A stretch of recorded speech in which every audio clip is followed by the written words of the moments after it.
The Abercorn Restaurant bombing was a paramilitary attack that took place in a crowded city centre restaurant and bar in Belfast, Northern Ireland on the 4th of March 1972. The bomb explosion claimed the lives of 2 young women and injured over 130 people. Many of the injuries were severe and included the loss of limbs and eyes. The Provisional IRA was blamed, although no organization ever claimed responsibility and nobody was ever charged in connection with the bombing. According to Ed Maloney, an Irish journalist who has written extensively about the IRA, Republican sources have unofficially confirmed the group's involvement.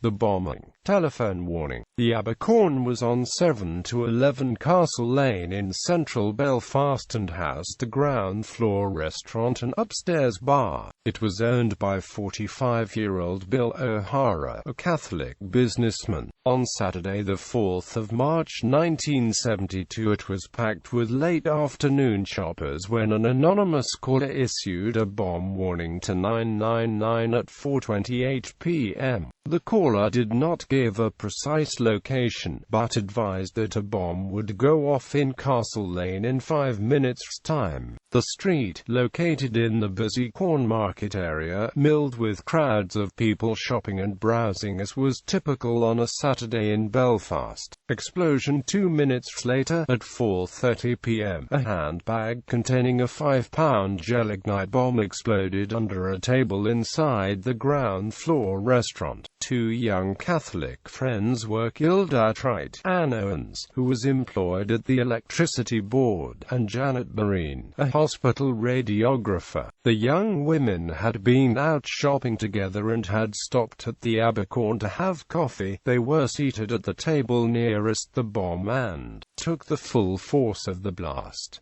Owens had survived a previous bombing at her workplace. More than 130 were injured in the explosion, which overturned tables and chairs, and had brought the ceiling crashing down onto the ground-floor restaurant.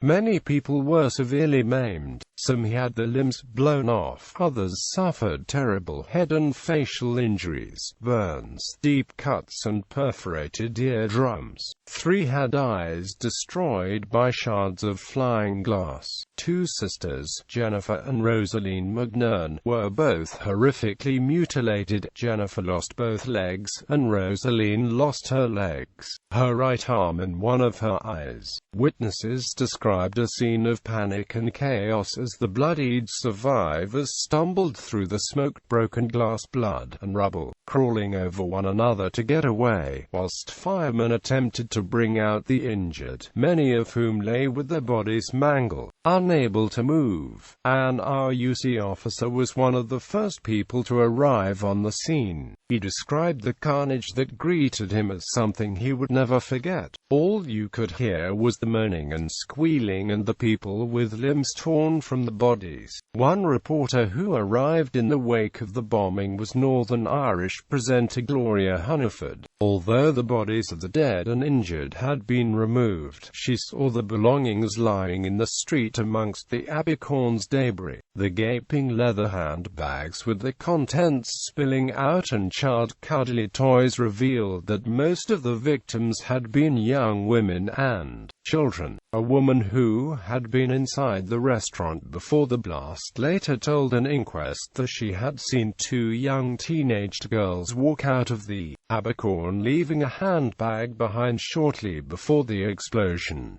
This same woman had been waiting at a bus stop when the bomb went off. A detective sergeant established that the explosion's epicenter was to the right of the table where the 2 girls had been sitting. The bomb had reportedly been left behind inside a handbag. Responsibility. Nobody was ever charged in connection with the bombing, and no paramilitary organization ever claimed responsibility for it. Both wings of the IRA denied involvement and condemned the bombing. However, the RUC and British military intelligence blamed the Provisional IRA 1st Battalion Belfast Brigade, and it is now widely accepted that it was responsible. There was a public backlash against the organisation in Irish nationalist and Catholic areas such as West Belfast. The two dead women had both been Catholic, along with many of the injured including the McNern sisters,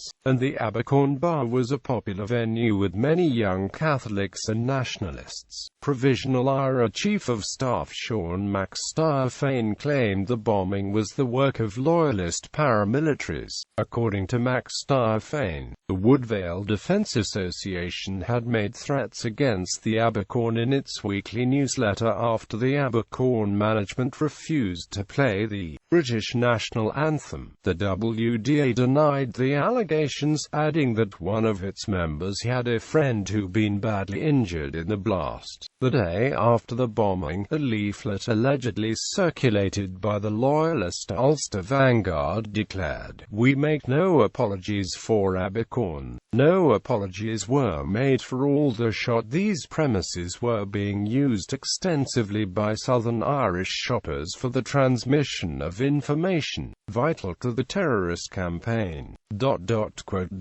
According to Ed Maloney in his book Voices from the Grave, IRA sources have since confirmed, albeit unofficially, that the Provisional IRA was responsible. Maloney suggested that, based on eyewitness accounts, two teenage Dara girls were probably the bombers. Unnamed Republican sources suggested that the Abercorn was targeted because the upstairs bar was frequented by off-duty British Army soldiers. Aftermath: the detonation of a bomb in a city centre restaurant on a Saturday afternoon packed with shoppers, and the severity of the injuries inflicted on mostly women and children ensured that the attack caused much revulsion and left a lasting impression on the people of Belfast. It was condemned by both Unionist and Irish nationalist politicians and also by church leaders. Ian Paisley called on the government to mobilise and arm every able-bodied volunteer to meet the enemy. The extent of the injuries the blast had inflicted resulted in the Royal Victoria Hospital implementing a disaster plan for the first time. Belfast city centre was again targeted by the IRA just over 2 weeks later when it exploded its first car bomb in Donegal Street after issuing a misleading warning, killing 7 people and wounding 148.